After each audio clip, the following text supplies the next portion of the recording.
এটা একটা gazetted direct entry gazetted officer post এবং সেটা সেন্ট্রাল গভর্নমেন্টের। তারা ইউনিফর্ম সার্ভিসে জয়েন করতে চাচ্ছে, তো তাদের জন্য এটা খুবই একটা ভালো অপশন হতে পারে। এই কোচিং ইনস্টিটিউটে পড়তেই হবে, এটা এখন অনেকটা বেশি মিথ হয়ে গিয়েছে। যেমন আমি একটা এক্সাম্পল, এখানে একটা এজ ক্রাইটেরিয়া রয়েছে, যদি সে আনরিজার্ভ ক্যাটাগরি থেকে হয় তাহলে তার এজ ইন বিটুইন 25 ইয়ার্স হতে হবে। যে কেউ এনি ইন্ডিভিজুয়াল সে যদি গ্র্যাজুয়েশন পাস করে থাকে কোনো রেকগনাইজড ইউনিভার্সিটি থেকে, তাহলে সে এক্সামটার মধ্যে বসতে পারে। তো স্যার আজ থেকে ২ বছর আগেও আমার মনে হয় যে আমি খুবই এটা নিয়ে টেন্স ছিলাম যে আমি কি করে ইংলিশটাকে ডিল করব। যদিও আমার সমস্ত স্টাডি ম্যাটেরিয়ালস বা আমার পড়াশোনাটা মানে ইউপিএসসি যে পড়াশোনাটা সেটা আমি ইংলিশেই করেছিলাম, ইংলিশ কন্টেন্ট ছিল আমার। নমস্কার, আপনারা দেখছেন এই সময় লাইভ। আমি শীর্ষেন্দু, টার্গেট সিভিল সার্ভিস এর নতুন একটি পর্ব নিয়ে আজ বুধবার প্রতি সপ্তাহের মতন এই সপ্তাহেও চলে এলাম। আজকে আমাদের আলোচনা ডাব্লিউবিসিএস, ক্লার্কশিপ বা মিসলেনিয়াস বা এসএসসি সিজিএল এরকম নয়। এই গতানুগতিক আলোচনা আজকের আলোচনা নয়।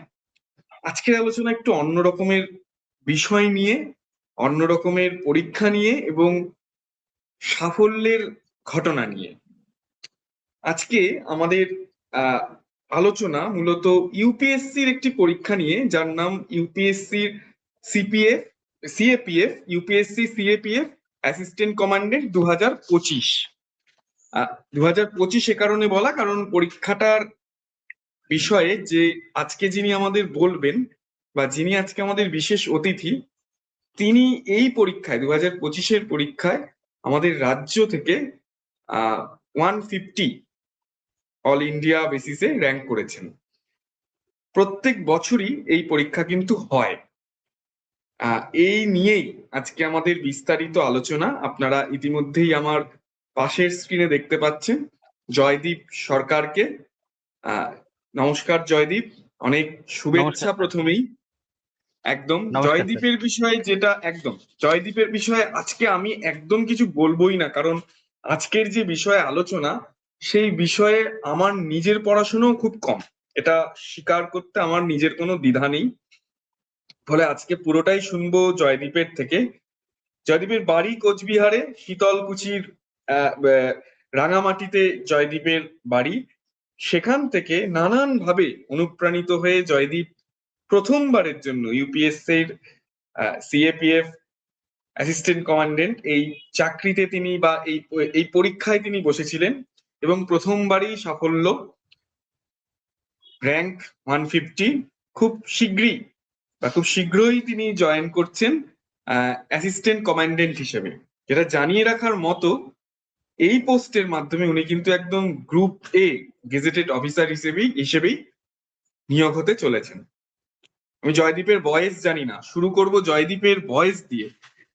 হয়তো কিছু ক্ষেত্রে বয়স জিজ্ঞেস করাটা ঠিক নয়, কিন্তু আমার খুব জানতে ইচ্ছা করছে, কৌতূহল হচ্ছে, মানে প্রথম অ্যাটেম্প্ট কত বয়সে? স্যার আমার বয়স 24 ইয়ার্স।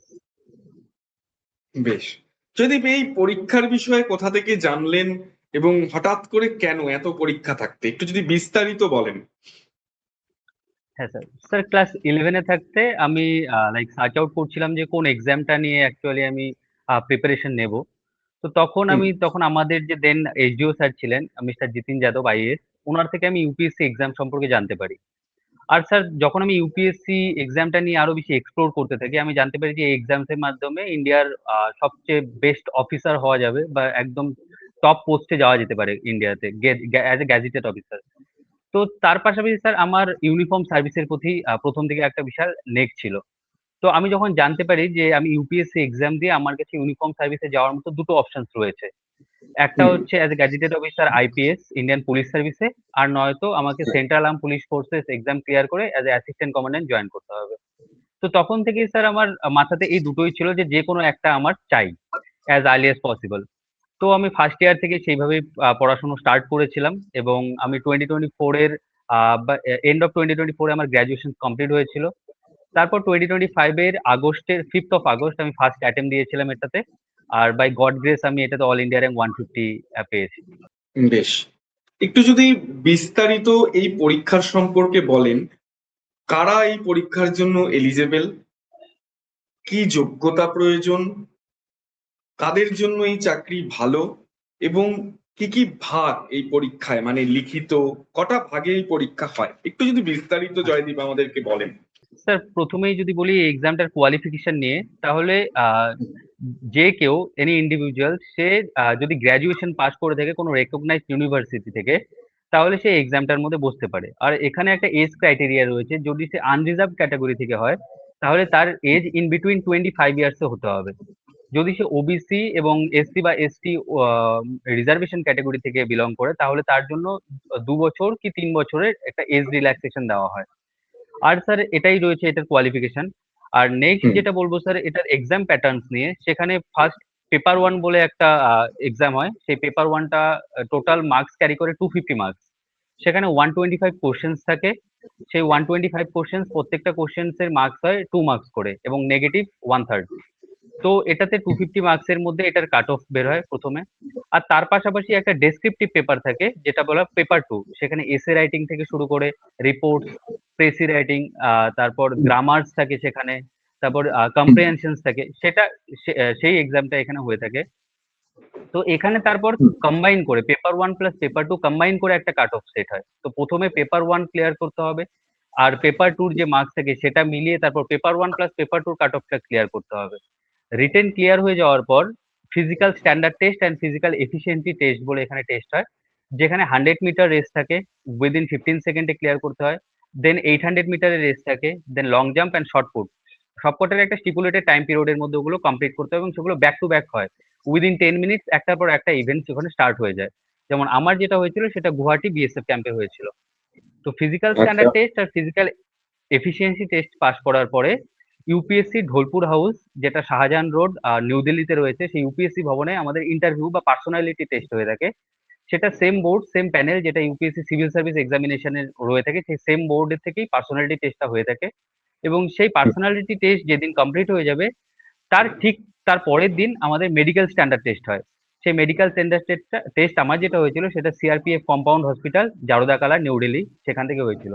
এই গোটা প্রসেসটা কমপ্লিট হওয়ার পর ফাইনাল মেরিট লিস্ট তৈরি হয়। সেই ফাইনাল মেরিট লিস্টে কাট অফ যদি ক্লিয়ার করে কেউ, তাহলেই সেখান থেকে অল ইন্ডিয়া র্যাঙ্ক হয়। এটাই স্যার গোটা প্রসেস এক্সামটার। বেশ, আপনার ইন্টারভিউ প্রসেসটা শুনবো, তার আগে একটা প্রশ্ন সবার আগে করে নেবো। এই যে পুরো পরীক্ষার লিখিত পরীক্ষা এবং অন্যান্য পুরো একদম পিটি অব্দি, পার্সোনালিটি টেস্ট অব্দি, এর মধ্যে কতটা বাংলা এবং কতটা ইংরেজি বা অন্য ভাষার কি বিষয় রয়েছে একটু যদি বলেন। আমি চাইলে পুরোটা বাংলায় দিতে পারবো, অন্তত ইন্টারভিউর আগে পর্যন্ত। না স্যার, এখানে ইন্টারভিউর আগে পর্যন্ত যে কটা স্টেজ রয়েছে সেখানে বেঙ্গলি মিডিয়ামে আমরা এক্সামটা অ্যাটেম্প করতে পারবো না। সেখানে মেজর ওকে। পোর্শন যেটা রয়েছে ইংলিশে করতে হবে। যেটা পেপার ওয়ান আছে সেটা ইংলিশ আর হিন্দিতে আমাদের অ্যাটেম্প করতে হবে। আর যেটা পেপার টু রয়েছে সেখানে এসে পার্টটা যেটা আছে সেটা শুধুমাত্র আমি চয়েস করতে পারি ইংলিশ আর হিন্দির মধ্যে। বাকি যে পার্টস গুলো রয়েছে লাইক গ্রামার থেকে শুরু করে যা পার্টস রয়েছে সেগুলো আমাকে কম্পালসারিলি ইংলিশে অ্যাটেম্প করতে হবে। তাই এই দুটোই শুধু ল্যাঙ্গুয়েজ তার রয়েছে অপশন হিসেবে।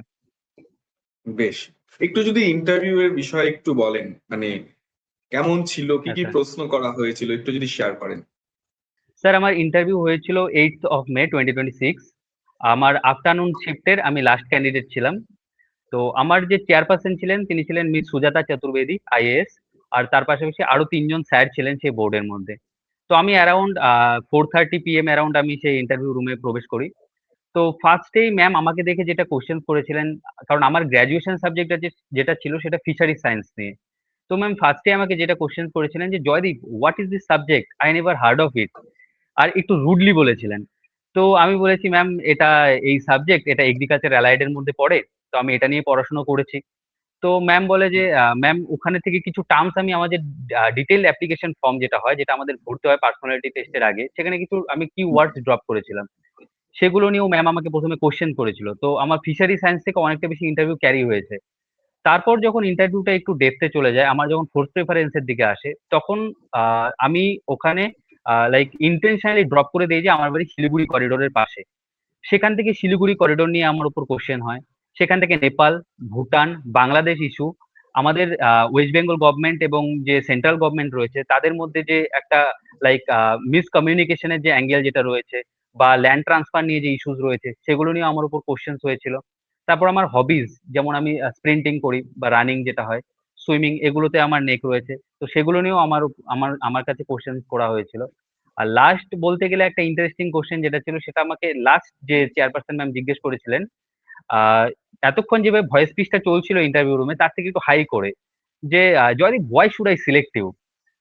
তো এই কোশ্চেনটা আমার খুব মানে ইন্টারেস্টিং লেগেছিল লাস্ট মোমেন্টে। আমাকে বলেছিল যে কোনো আপনার দুটো উত্তর কি ফ্যাক্টরস ছিল, বলতে, যে একটু যদি হোয়াই। শেয়ার করেন? হ্যাঁ, তো আমি বলেছিলাম যে ma'am, with respect to it I want to mention two factors. Firstly, ma'am, I am coming from a rural area, and even during my graduations also, I have spent my most of times in rural Bengal. So I know how to communicate with the rural peoples, and I think that in CAPF also, the main intention of the assistant commandant is to make a good communication with the rural populations and mainly the border populations. So I think that I have got the skill, ma'am, from my graduations and from where I actually belongs to. And secondly, ma'am, I think I am hardworking, honest, and consistent with my approach. So that is why I think that I am the best candidate for this post.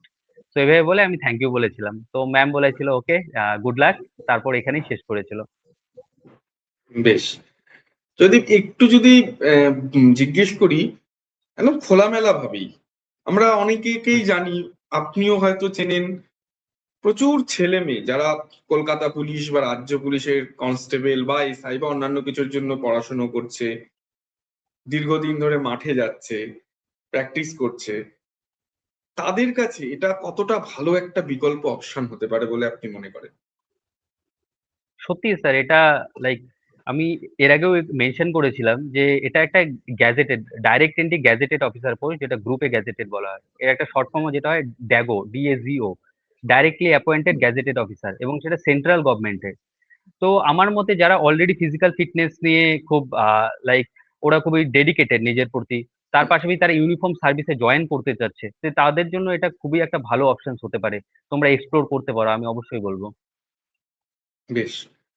সম্প্রতি আপনার একটা ইন্টারভিউতে, টেলিভিশনে দেওয়া একটা ইন্টারভিউতে আমি দেখছিলাম, আপনি সেখানে মেনশন করেছেন যে আপনি একদম নিজের চেষ্টাতেই কিছুটা ইউটিউব ভিডিও দেখে এবং অন্যান্য জিনিসপত্র দেখে আপনি পড়াশোনা করেছেন। আপনার কোনো মানে সেরকম কোনো সাহায্যের কেউ ছিল না, বা টিউশন নেননি, বা কোনো ইনস্টিটিউশনে পড়েননি।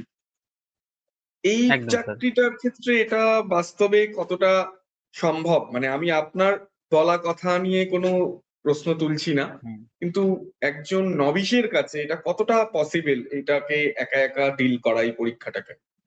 হ্যাঁ স্যার, প্রথমত আমি সেলফ স্টাডির মাধ্যমেই করেছিলাম। তো হুম, আমার ক্ষেত্রে কি করে সেটা পসিবল হয়েছিল আমি সেই ব্যাকগ্রাউন্ডটা একবার বলে দিতে চাই। হুম, আমি প্রথম থেকে আমার যে সাবডিভিশন রয়েছে বা ডিস্ট্রিক্ট রয়েছে, এখানে যে স্যাররা আসতেন, লাইক যে অ্যাডিশনাল এসপি স্যার, যেমন সন্দীপ গড়াই স্যার আইপিএস ছিলেন, তারপর আমাদের অমিত ভার্মা স্যার আইপিএস, জিতিন যাদব হুম, স্যার আইএএস, আমি ওনাদের সাথে কনস্ট্যান্ট টাচে থাকতাম। কারণ ওনারা ইউপিএসসি এক্সাম ক্লিয়ার করে এখানে এসেছিলেন, সিভিল সার্ভিস এক্সামিনেশন ক্লিয়ার করে এসেছিলেন। তো ওনাদের থেকে বেস্ট গাইড আমার জন্য আর কেউ হতে পারে না। তাই আমি সবসময় ওনাদের টাচে থাকতাম। আমার যখনই অসুবিধে হতো, ইভেন আমি ইন্টারভিউ এর আগ মুহূর্তেও আমি স্যারদের থেকে শুনে এসেছিলাম যে স্যার কি করে অ্যাপ্রোচ করতে পারি আমি, আমার ডিটেল অ্যাপ্লিকেশন ফর্মটা আমি কি করে প্রিপারেশন করব। তো আমার মনে হয়েছিল এটাই আমার সবচেয়ে বেস্ট ওয়ে হতে পারে আমার প্রিপারেশনস এর। তাই আমি হুম। বাকি যে কোচিং ম্যাটেরিয়ালস যেগুলো আছে বা কোচিং ইনস্টিটিউট যেগুলো আছে ওগুলোর উপরে আমি আমার স্যারদের যে গাইডেন্স যেটা রয়েছে সেটাকে আমি মেন প্রায়োরিটি লিস্টে রেখেছিলাম। আর আমার মনে হয় যে আজকের দিনে যেখানে ইন্টারনেটের এত অ্যাক্সেসিবিলিটি হয়েছে, যেখানে ইউটিউবসে কন্টেন্টসে ভর্তি, যেখানে এআই এর এত বেশি ইউজ করা যেতে পারে, সেখানে দাঁড়িয়ে যদি কোচিং ইনস্টিটিউটের এক্সকিউজ যদি দিয়ে আমি বসে থাকি তাহলে মনে হয় আমার পিছিয়ে যাওয়া ছাড়া আর কোনো অপশনস থাকবে না। তাই আমি বলবো এটা এই কোচিং ইনস্টিটিউটে পড়তেই হবে। এটা এখন অনেকটা বেশি মিথ হয়ে গিয়েছে। যেমন আমি একটা এক্সাম্পল। তাই যার কাছ থেকে তোমরা গাইডেন্স পেতে পারো, প্লিজ কানেক্ট টু হিম। কোন রকম সেখানে ভয়ের কিছু নেই। স্যাররা বসে আছেন আমাদের গাইডেন্স করার জন্য। খুব ভালোভাবে তারা হেল্প করে দেন আমাদেরকে। কি তাই প্লিজ অ্যাপ্রোচে যাও প্রথম যেখান দিন থেকে বসতে আপনি পারো। দেখা করেছিলেন জয়দীপ, একটু যদি শেয়ার করেন? মানে যাদের কথা আপনি বললেন, অনেকেই ভেবে থাকেন এদের রিচ পাওয়াটাই খুব কঠিন। ডে ওয়ান আপনার একদম, সাথে কিভাবে একদম। একজন আইএস বা আইপিএস এর সঙ্গে যোগাযোগ হয়েছিল, একটু যদি শেয়ার করেন সেই গল্প? একদম স্যার। আমারও ১ম মনে হয়েছিল যে স্যাররা অনেক বিজি থাকেন। আমাদেরকে টাইম দেবেন কি দেবেন না। তো ফার্স্ট যেটা আমি অফলাইনে দেখা করেছিলাম সেটা আমাদের অমিত ভার্মা আইপিএস স্যার। উনি এএসপি ছিলেন আমাদের এখানে। তো আমি ওনার অফিসে গিয়েছিলাম। ওনার অফিসের বাইরে যে থাকেন রেজিস্টার নিয়ে, আমি বলেছিলাম যে আমি স্যারের সাথে দেখা করতে চাই। তো বলেছিলেন হোয়াটস দ্য রিজন। তো আমি সেখানে বলছিলাম যে ইউপিএসসি এক্সামস নিয়ে আমি ডিসকাস করতে চাই। তো ওনারা তৎক্ষণাৎ স্যারকে যখন বলেছেন যে স্যার একজন ইউপিএসসি এক্সামস নিয়ে একটা স্টুডেন্ট এসেছে কথা বলতে, স্যার উইদিন 5 মিনিট আমাকে ডেকেছেন স্যারের রুমে। আমার সাথে আমাকে বসিয়ে রীতিমতো সমস্ত কিছু, আমার যে ডাউটস আছে, আমার যে কোয়ারিজ আছে, সব আমাকে বলে দিয়েছেন। ইভেন স্যার ওনার পার্সোনাল নাম্বার আমাকে শেয়ার করেছিলেন। হুম, যেভাবে স্যারের কাছে আমি কথা বলতে পারি সেই ওয়ে আউট আমাকে বলেছিলেন। তো স্যাররা অ্যাকচুয়ালি চাইছে যে ওনাদের এরিয়া থেকে স্টুডেন্টসরা আসুক, গাইডেন্স নিয়ে নিঃসন্দেহে। ইউপিএসসি এক্সাম ক্লিয়ার করুক। একদম তাই আমি বলবো ভয় পাওয়ার কিছু নেই। ফার্স্ট মুভটা তোমার সাইড থেকে নিয়ে দেখো, দেখবে তোমার পথটা অনেকটা বেশি খুলে গিয়েছে। আপনার এই ভিডিও বা এই প্রতিবেদন দেখে যারা এই মুহূর্ত থেকে এই পরীক্ষার জন্য একটা প্রিপারেশন নেওয়া শুরু করতে চাইছে, তাদের জন্য একটু সিলেবাসটা প্রথমে একটু গাইড করে দেবেন যে সিলেবাসটা কি কি থাকে, এবং তারপরে হুম। কি কি বই দিয়ে প্রথম শুরু করা যায় সেটাও যদি একটু বলেন।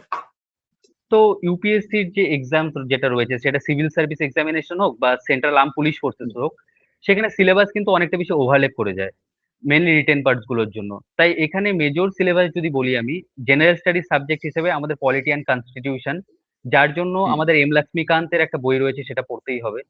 তারপর physical geography, Indian geography and human geography যেটা রয়েছে, তার জন্য আমরা এনসিইআরটি, যে ক্লাস 11 অ্যান্ড ক্লাস 12 এর 4টা বই রয়েছে, সেগুলো আমাদের পড়তেই হবে। তারপর হিস্ট্রির মধ্যে আমাদের 3টা পার্ট রয়েছে, এনশিয়েন্ট, মেডিয়েভাল অ্যান্ড মডার্ন হিস্ট্রি। সেগুলো পড়তে হবে। এনশিয়েন্ট অ্যান্ড মেডিয়েভালের জন্য এনসিইআরটি সবচেয়ে বেস্ট সোর্স হতে পারে। এবং যে মডার্ন হিস্ট্রি যেটা রয়েছে তার জন্য রাজীব আই স্যারের যে স্পেকট্রাম বইটা রয়েছে, সেটাও একদম বেস্ট সোর্স। তারপর যদি আমি আসি ইকোনমিক্স এর জন্য যে লাইক ম্যাক্রো আর মাইক্রো ইকোনমিক যেটা রয়েছে, সেটা আমরা পড়তে পারি। আমি যেটা পারসিউ করেছিলাম সেটা মৃণাল স্যারের ইউটিউব ভিডিওস থেকে।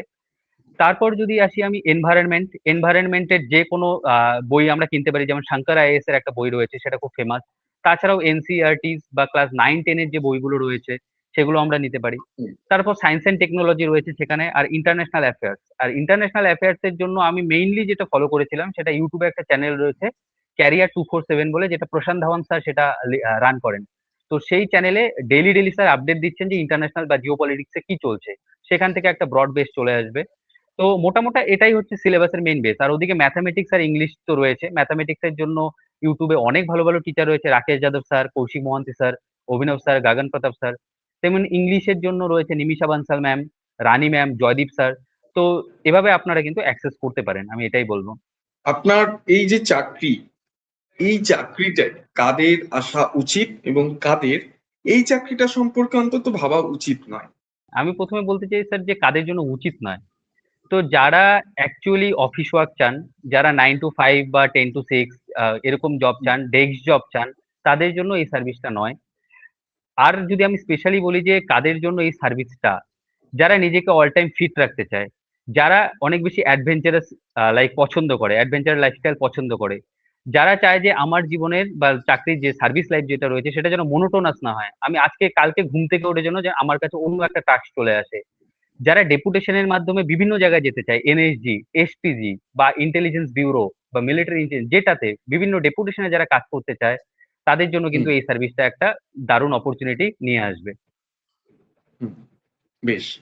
আমার একদম শেষ প্রশ্ন, আপনার পড়াশুনো নিশ্চয়ই বাংলা মিডিয়ামে, একদম স্যার। সেই জায়গায় দাঁড়িয়ে আপনার যথেষ্ট ফ্লুয়েন্ট ইংলিশ, এটা আপনি কিভাবে সম্ভব করলেন? এটা কি একদম বই পড়ে, না অন্য কোনো মাধ্যম পেয়েছেন, কথাবার্তা বলে এই জায়গাটায় আপনি আসতে পেরেছেন? কারণ আমার মনে হয় ইন্টারভিউ এর ক্ষেত্রে কাউকে যদি ইন্টারভিউয়ারদের সাথে স্ট্রাগল করতে হয় সাবজেক্ট বা প্রশ্ন নিয়ে, তার সাথে যদি নিজের ইংলিশ নিয়েও স্ট্রাগল করতে হয়, তাতে আরো ক্ষতিই হয়।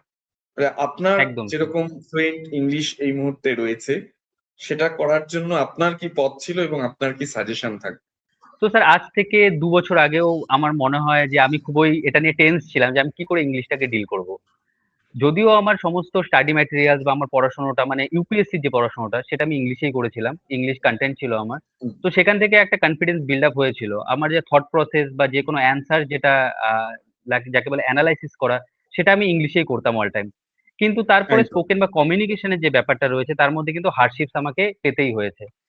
তো আমি আমার জার্নিতে কি হয়েছিল যে আমার যে ফ্রেন্ড জোন যেটা ছিল বা পিয়ার গ্রুপ যেটাকে বলে, সেটা কিন্তু আমার অন্যান্য স্টেটের ফ্রেন্ডসরা আমার সেই গ্রুপের মধ্যে ছিল। আমরা টোটাল 8 জন বন্ধু ছিলাম। সে 8 জন বন্ধুই আমার বেঙ্গল থেকে কেউ ছিল না, আনফরচুনেটলি। বাকি যে ফ্রেন্ডসরা রয়েছিল, কেউ ছিল পুনে থেকে, কেউ ভাইজ্যাক, কেউ ব্যাঙ্গালোর, কেউ রয়েছিল কন্যাকুমারী থেকে। তো এরকম করে গোটা ইন্ডিয়া থেকে ছড়িয়ে ছিটিয়ে কিন্তু ছিল। তো ওদের সাথে যখন আমরা কমিউনিকেট করতাম বা আমরা গ্রুপ গ্রুপ কমিউনিকেশন যখন করতাম, তখন আমাদের সলিডলি একটাই মিডিয়াম হতো, সেটা ইংলিশ মিডিয়াম ছিল। এবং সেটা আমরা কনস্ট্যান্টলি আমরা টাচে ছিলাম through out the hmm. Journey. এবং বেশি করে যে ইন্টারভিউ এর যে 5 মাস প্রিপারেশন, যেটা আমরা রেগুলারলি করতাম শুধুমাত্র ইংলিশের উপর বেস করে, মানে ইংলিশে কথা বলতাম, ইংলিশে সবকিছু চিন্তা ভাবনা। আর ফরচুনেটলি আমরা 8 জনের মধ্যে 8 জনই আমরা সিলেক্ট হয়ে গিয়েছি এবারে। একদম বাহ। সবারই ভালো ভালো র্যাঙ্ক এসছে। হ্যাঁ, তো আমার ইংলিশ ইংলিশ যে স্পোকেন ইংলিশ যেটা রয়েছে বা কমিউনিকেশন, সেখান থেকে স্যার আমি বলবো খুব স্ট্রং হয়ে গিয়েছিল, যে পিয়ার কমিউনিকেশন যেটা বলে সেটা থেকেই। এটা পুরোটাই আপনার সেই গ্রুপ থেকেই, কারণ সেখানে আপনার একদম স্যার। কথা বলার মাধ্যমটাই ইংলিশ ছিল। একটা একদম জিনিস স্যার। পরিষ্কার ওটাই অন্তত একমাত্র আপনার মাধ্যম। কথা শুনে, মানে বাকি সমস্ত কিছু যদি ঠিকঠাক হয় পড়াশুনো সংক্রান্ত, ল্যাঙ্গুয়েজ নিয়ে খুব যে একটা অসুবিধা হবে এরকম নয়। কারণ তার জ্বলন্ত উদাহরণ একদম চোখের সামনেই রয়েছেন। কোথায় ইংলিশ শেখার কথা আমরা ভাবছি, আর উনি একটা পরিস্থিতিতে পড়ে, জেনারেলি প্রত্যেকেই, একটা অধিকাংশ মানুষই চাকরি করতে ঢুকে বা চাকরির জয়েনিং এর আগে বা অন্য কোনো স্টেটে গিয়ে আহ, এই ইংলিশ বা অন্য কোনো ভাষা শিখে নেন। আমাদের অনেক ক্ষেত্রে প্রচুর ভিডিওতে কমেন্ট আসে যে ইংলিশে পরীক্ষা হবে না, বাংলায় হবে, আমার ইংলিশ খারাপ, কি করব। আমার মনে হয় পড়াশুনোর ক্ষেত্রটা যদি ঠিক রাখা যায়, বেসিক জায়গাটা, এবং একদম। এই জয়দীপের মতন যদি এই ধরনের পরীক্ষাগুলোতে ইংলিশেই স্টাডি মেটেরিয়াল বা অন্যান্য জিনিসগুলো শোনা এবং পড়া এবং লেখা যায়, তাহলে হয়তো কিছুটা এই সমস্যার সমাধান করা যেতে পারে। এটা একান্ত আমার সাজেশন। তাও জয়দীপের থেকে অনুপ্রাণিত হয়ে বললাম। অনেক ধন্যবাদ জয়দীপ আপনাকে, আপনার খুব সুন্দর মতামত এবং আপনি যা অভিজ্ঞতা পেয়েছেন, যা এক্সপিরিয়েন্স আপনার, সেগুলো আমাদের কাছে ভীষণ খোলামেলা ভাবে শেয়ার করলেন। আপনাকে অনেক থ্যাংক শুভেচ্ছাও ইউ স্যার, আগামী থ্যাংক ইউ সো পথ। মাচ। একদম একদম, এই সময়ের তরফ থেকে অনেক ধন্যবাদ আপনাকে, এবং আহ শুভেচ্ছা রইলো। আগামীর পথ আপনার অনেক মসৃণ হোক। যে উদ্দেশ্যে এই যাত্রা আপনি করছেন বা এই লক্ষ্যে এগোচ্ছেন, সেটা যেন অবশ্যই সফল হয়, সেই কামনা রইলো। আপনারা দেখতে থ্যাংক ইউ থাকুন স্যার। Target civil service. সামনের সপ্তাহে আরো একটি পর্ব নিয়ে দেখা হবে আপনাদের সঙ্গে। কোনোভাবেই হতাশ হবেন না, কোনোভাবেই পড়াশুনোর থেকে সরে যাবেন না। ট্র্যাকে থাকবেন, মাঠে থাকবেন। নিশ্চয়ই একদিন রান আসবে, একদিন আমার সাথেও আপনার দেখা হবে। ধন্যবাদ।